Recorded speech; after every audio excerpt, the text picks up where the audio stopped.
Hello, everyone, and welcome to our channel, Living the Savvy Life. Our show is all about smart spending and looking at your finances from a lifestyle perspective. My name is Melissa Tosetti, and this is my colleague. Hi, I'm Kevin Gibbons. And we have an interesting topic for you today, which is, Kevin?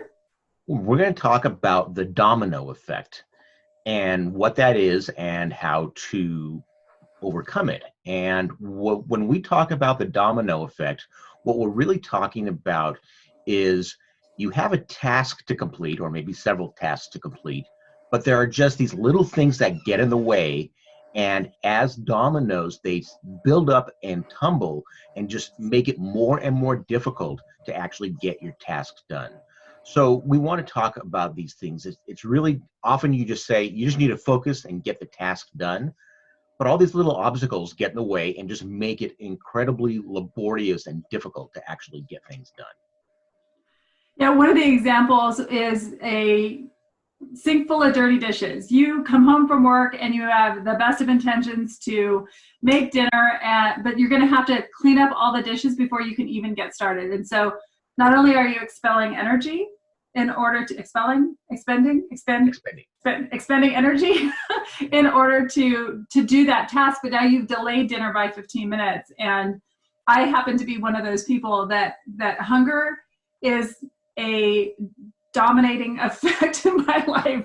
I don't make always the best choices when I get to that hunger level. And so that's another domino, and that's another domino. And then what do you end up doing? You jump in the car and you grab takeout.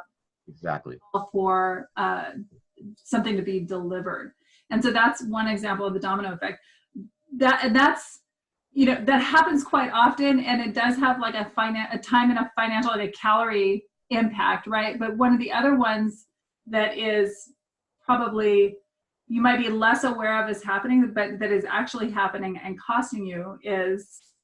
Well, that's the whole idea of actually dealing with your finances. Have you ever found yourself in a position where you're getting ready to, you know that you have to pay your bills, they're coming up on due, but they're all in a pile on your desk or on the kitchen counter somewhere, and the amount of effort that it takes to organize them, the preparation work that it takes to organize them and get ready to actually complete the task of paying your bills just feels overwhelming. And so you put it off. I don't have time to do that. I'll do that later. Or you start getting a little bit distracted in what you're doing. It's like, well, I need to get my bills off the kitchen counter so that I can do this work. But while I'm here, I really need to clean those dishes out of the sink. I need to do everything else. And all these little things just keep on building, especially for tasks that you may not really want to do anyway. This can be have a really serious impact on your personal finances, because as a result, you may not be paying your bills in an orderly fashion. So then now they're due right away. It's like, crap, now I've really got to hustle to figure out which bills are due or going to be late. I may have to pay late fees. I'm scrambling and I'm in a reactionary mode. And the real problem with this is that you are now making decisions in a bit of a panic and not following a plan.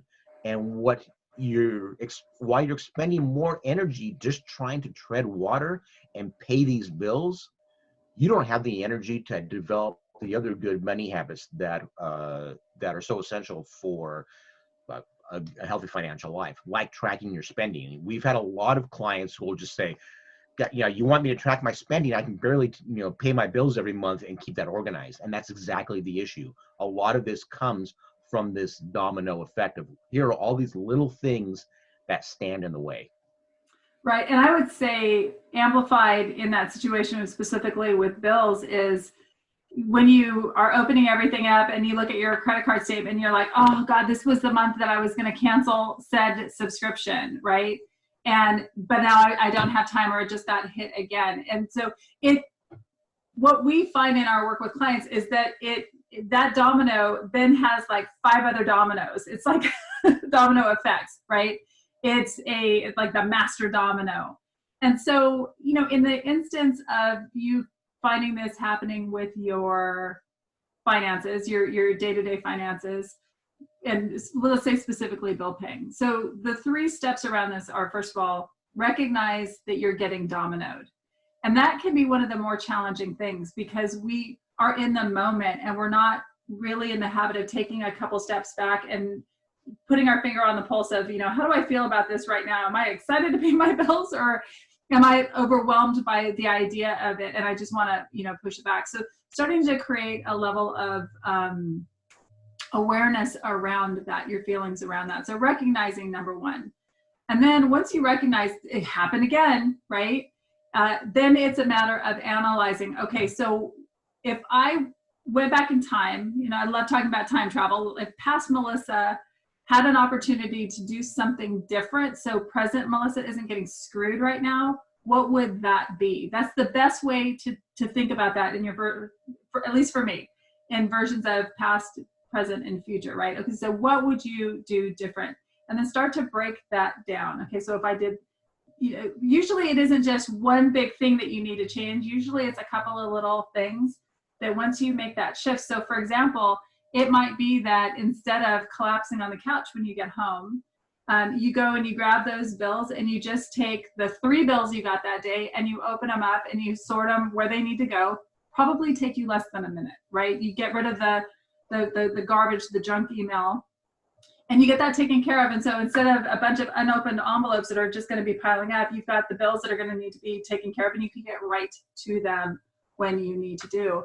And really, that third step is once you've figured out that, you've analyzed it, you figure out the problem, and then you've figured out a way to fix it, doing it, right, is really like, okay, you've got to remind yourself until that becomes a habit. What am I going to do when I get home? I am going to wait before I sit on the couch and start scrolling through Facebook, and I'm actually going to execute this. Right.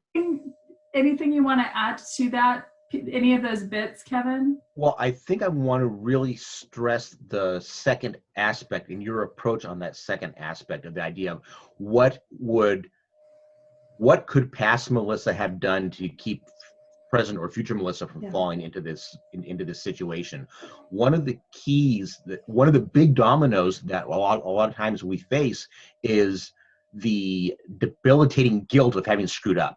And that just is another impediment for us to move forward. The way that you cast that is really important, because you're not beating yourself up saying, "Oh God, I screwed up and I'm in this problem again." You've made a little bit of a kind of a fun game of it, and you're really focusing on the action to take. What can present Melissa do now so that future Melissa has a better life? I'm not going to place any blame and say past Melissa was a bad person. I'm just going to say, I want my future self to have an easier life. What can I do now to make that happen? And that is, it's kind of a little bit of psychobabble, but it's a proactive statement, and it really keeps you motivated to get past these little hurdles. The other thing I'll go talking about on your third idea of staying focused on the goal while developing the good habits. We've talked about this before. Routine is not a rut. Having a habit to make life easy for you by taking the mundane tasks and getting them into a habit where you don't have to exercise a lot of brain power to perform them is a good thing. Setting up these routines and addressing small situations before they become big and more difficult to manage is a really good idea. I don't want to say small problems, because managing your bills shouldn't be a problem. It's just a small task. But if you don't do that, and now you have a month's worth of bills that you have got to sort through, prioritize, and pay in one day, now it's a problem. When it's just 3 bills a day like you talked about, that's just a minor task. So having the habit to address those tasks when they're small, everybody knows that it's much easier to deal with that. Actually doing it is really the key. Yeah. This level of problem solving is something that we do with clients all the time. It's the little stuff that has a tendency to really throw us off. And quite frankly, I have tremendous sympathy, empathy. I don't know what the correct word is, because this was my life. Like, all the dominoes were hitting all at once, and then those dominoes were hitting other dominoes. I mean, everything from, an example that I've used and I've talked about often enough, coming away a little bit from the finances, but still impactful on it, is I was the queen of thinking that I never had time to stop and get gas. And then I'd be on the way to a very important appointment and I'd have no choice but to stop and get gas because I was perpetually always, just going to be on time. Well, now I'm going to be late. And I found myself doing that again and again and again. And I started to just get to a point where I just didn't want to tolerate this stuff anymore. I didn't like the way I felt about myself. And I would beat myself up about it. And now, am I perfect around this stuff? Oh, absolutely not. But I can tell you though that I hit it 80% of the time, and the 20% that I don't hit it, instead of beating myself up around that, I'm constantly trying to problem solve. What can I do this time? And my poor son Dante, I shouldn't say my poor son, because that is actually one of the things that I want very much for him to learn is that was a mistake, but we learned from our mistake. So how can we fix it so that doesn't happen next time? To an extent, especially if it's a small thing, it's an opportunity to be able to problem solve and then build that problem solving skill to manage the bigger stuff. Yeah. So how did I prevent the great gas issue and all my confessions? Well, I realized that there is one place that I go because I have an erratic schedule. There's one place I go very consistently. And on Saturday mornings, I go and I work out. So leaving 5 minutes before I have to go and work out, and I pull right into Costco's gas station, and I'm the first one there, or the first of many. I can get my gas, and it's easy, and then I'm on my way. I don't have to worry about it for an entire week. But I will tell you that I had to take that third step and make that a habit because it was so easy to sleep in. Oh, exactly. Yeah. So I had to actually put it on my calendar. You're going to go get gas, which sounds like such a ridiculous thing, but these are the things that we have to do in order to make life a little easier. And again, what you're really talking about with all the common thread through all these examples that we're discussing is you end up staying in reactionary mode. You're panicking to pay the bills. You're panicking to go fill the gas. You get your gas tank before you run out of gas for your next your next task. By being in this reactionary mode, you're making these just-in-time decisions instead of following a plan. And first of all, this is exactly what we do when we work with clients all the time, is helping to get them out of that reactionary mode and into a planned mode. And it gives you that peace of mind to be able to work on things. And it gets you off this roller coaster of seeing what you should be doing, but being so overwhelmed by obstacles that you can't do that. And it gets you onto a smooth path of controlling your life, be that finances or your gas tank, so that you can live the life that you want. The whole key to this idea of getting past this domino effect that we're seeing is to get yourself in the driver's seat, take a breath so that you are making the decisions that affect your life rather than reacting to what's affecting your life in order to make progress. It's just taking that time so that you're actually controlling it. Right. And I love that because we talk about it all the time. The 3 minutes, or not even the 3 minutes, the 1 minute it takes you to bring those bills in here, open them up and get them sorted. If you waited until it's 2 weeks later, 3 weeks later, now that's a half an hour project because of the way that it built up. And then there's that emotion, that fear of what's in those bills. It may be nothing, it may be completely innocuous, but now we've built that up. That domino got massive, right? So exactly. A few months ago, so we're filming this on May 22nd, and I can tell you when it was in January.